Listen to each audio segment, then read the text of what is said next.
I was falling, with no control and no idea where my destination was.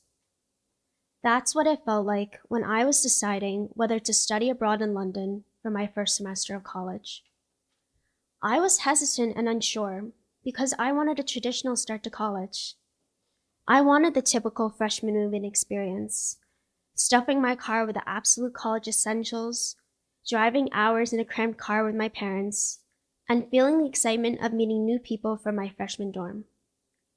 Studying abroad led to a path that was full of uncertainty, and I couldn't see what lay ahead. I questioned myself about whether I felt comfortable to travel thousands of miles abroad, away from the life I knew. However, my mom encouraged me to go and see the world beyond my life in New Jersey. She believed studying abroad would be a life-changing experience for me to grow as an individual and learn more about myself. And so I said yes to studying abroad in London in hopes of finding a glimpse of the person I want to become or a compass to point me in the right direction. Edinburgh was a city that drew my attention and beckoned me away from the bustling streets and my fast-paced life in London. This is how I found myself, leaning over the edge of Edinburgh Castle, my mind continuously circling back to the question, what was I searching for? While admiring the ancient stone buildings and the golden tops of trees, I felt my eyes linger beyond the city towards a structure towering above the horizon. My curiosity was piqued as I wondered what I saw in the far distance and why I needed to see what it was. This October morning, the sun bathed the city in a warm glow, while wispy clouds stretched further towards the sea. The wind, a constant companion at my back, urged me forward as I walked along the winding cobblestone roads. I decided to use my Google Maps app to walk in the general direction of where I saw the structure from Edinburgh Castle. Passing over the Waverley Bridge, I walked east and watched the clock tower of the Balmoral fade into the distance. My direction stopped at an underpass where a steep incline blocked the way forward, and I didn't know where to go. The GPS must have led me in the wrong direction or misunderstood my destination.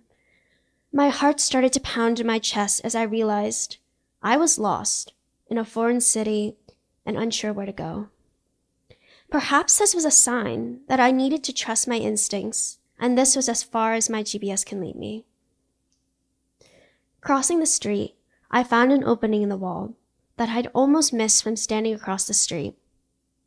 The path was shaded by overgrowth crawling over the sides of the walls, while green and yellow moss and fallen leaves littered the path. It illustrated in every sense the saying, the road less traveled. Yet a palpable curiosity drew me into the opening. My vision of what lay ahead was limited as the narrow path curved in different directions. Finally, I reached a steep, narrow staircase called a close. These closes were found all over Edinburgh, some hidden from the eye, and others easy to find. I paused as I tried to count the number of steps, but quickly lost count. I examined the first step and then looked behind me as I contemplated returning to Old Town where my hotel was. My mind swarmed with questions as I wondered, where did this path lead? Where was I going? And what was I searching for?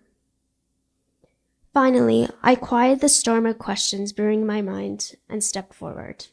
I didn't look back. At the top of the close, a beautiful sprawling hill with a structure reminiscent of Greek architecture captured my eyes. Behind me, autumn was gradually transforming the landscape into a sea of golden brown, vibrant red, and warm orange. Among the trees, I could see the city below and the peak of Arthur's Seat touching the clouds. Time stopped moving as I breathed in the crisp October air, and all the questions that had invaded my mind slowly faded away. Staring back at the towering walls of Edinburgh Castle in the distance, I didn't feel lost anymore, as a comfortable silence washed over me. I don't know how long I stayed on top of the hill, but I felt like my world was already expanding with each second.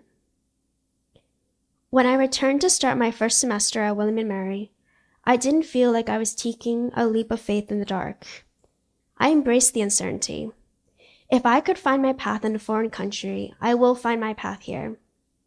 I realized that I needed to put myself into an uncomfortable position to find what I didn't even know I was looking or searching for. The confidence to walk alone and trust myself. Now Edinburgh holds timeless memories for me because it allowed me to slow down and listen to myself. I realized that I would never find the path I walked a year ago, but a new one was unfolding at William and Mary.